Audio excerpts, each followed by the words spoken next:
comment about the fact that you're inducted in the Pac-12 Hall of Honor and what that means to you? Well, for me, it's more than special because I did not play in the Pac conference. Right.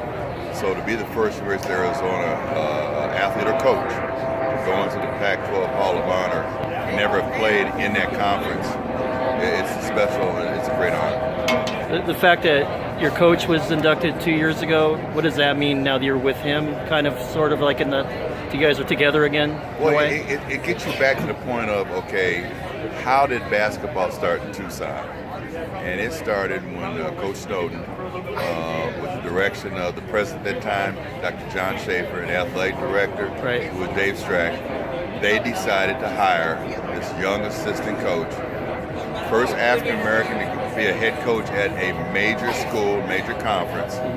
And they took a risk on Coach Snowden, and he took a place that was averaging less than 1,000 in Bear Down Gym. Right. And as Dr. Schaefer said, my predecessor decides to build a 14,000-seat arena across the street, and we can't even put 1,000 people in a little gym next year.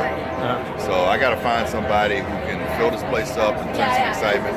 That's what Coach Snowden did. Our class came in the second year with Herm Harris, Len Gordy, Jerome Gladney, Gary Harrison. And as somebody asked me before, so what is it about Tucson and your college experience that meant so much? I think the proof is the fact that my wife and I decided to stay there and raise our kids there and become Tucsonans. Right. When you look back, what sticks out the most? Is it a game, an achievement, career achievement? What sticks out the most in your career at Arizona? This might be a cliche, but after a while, the games, the records, all that is nice. It's the relationships. Right. It's the people that you went to battle with. So many of us were not from that area, and so we literally became family. That's what stays with you for life. Going from Michigan to Arizona must have been like a culture shock, right? For me, not as much as everybody else. I was born and raised in Ann Arbor, Michigan, a college town. Right. So a lot of similarities, just that Tucson's way bigger than what Ann Arbor is. Right. So I was kind of used to a college environment. Did not know anything about tacos and chimichangas and burritos or anything else, okay? So the shock came in the food, palm trees, the weather, but again, things that you can deal with. Right. And so when you first got there, what was it like? Any immediate second thoughts, or was it do you embrace Tucson from the beginning? Always a second thought. Because remember now, you're 18 years old, all right? You're 2,000 miles away from home, and school starts in mid-August. Labor Day weekend, campus is empty. Right. And so there we all are at Graham Hall, sitting outside, crying. I want my mama. I want my mama. I mean, we're 18-year-old kids. But you think about what coaches have to do, like a Sean Miller. Your profession, your job is predicated on 18 to 21-year-old man-childs. Right. Yeah. That's a lot of stress. It helped out, though, probably with Eric Money there and Neil Norman coming from your area in Michigan. That must have helped out.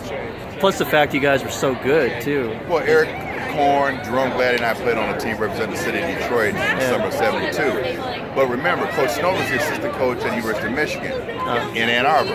I knew the Snowden family when I was in middle school. So that was less of a transition. It's probably why Coach Snowden and I had the weird relationship that we did. I mean, behind his desk was this huge picture of a fox, just angry. And his daughter Stacy, maybe 8 or 9 at the time, writes underneath the picture, and Fred went and got it framed, Dad hollering at Bob Elliott. And that picture was right there. So every time you go to Coach Snowden's office, it was this fox screaming and looking angry, and it's this little 9-year-old type cursive handwriting, Dad hollering at Bob Elliott.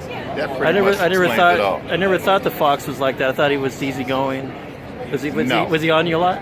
Yeah. All the time. Yeah. But again, different kind of relationship that he and I had compared to everybody else, because he'd known me since I was a middle school kid. Yeah. What about the 2,000 points, 1,000 rebounds? What does that mean to you? You're only like one of 101 college players that have done that? Out of the points and the rebounds, it's the rebounds that make me think, because I'm number 2 on the all-time rebound list. Number 1 is Al Fleming. For 3 years, Al and I played together.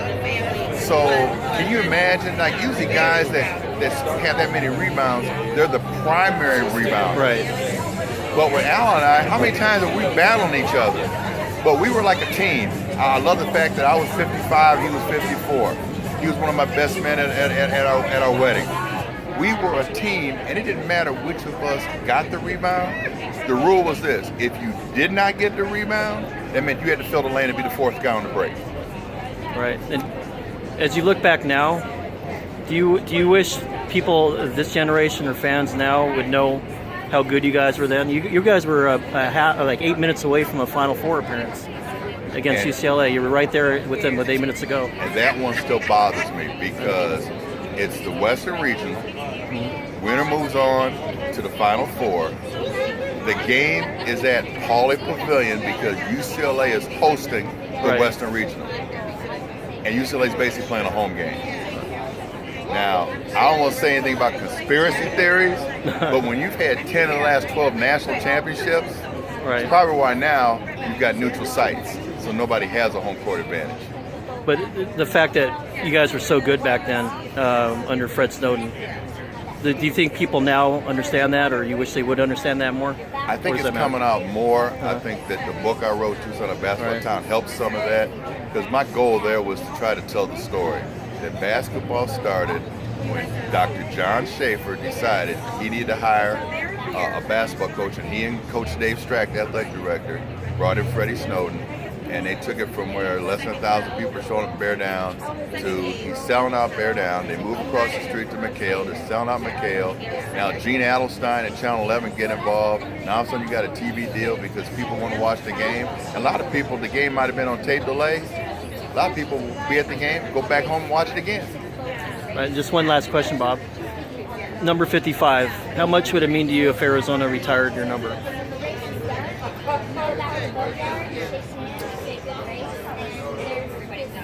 What can I say? I think that says it all, right? Yep. Let's hope it happens soon, right? Yeah. Thanks, Bob. Appreciate it. Congratulations, too, on the Hall of Fame. Thank you.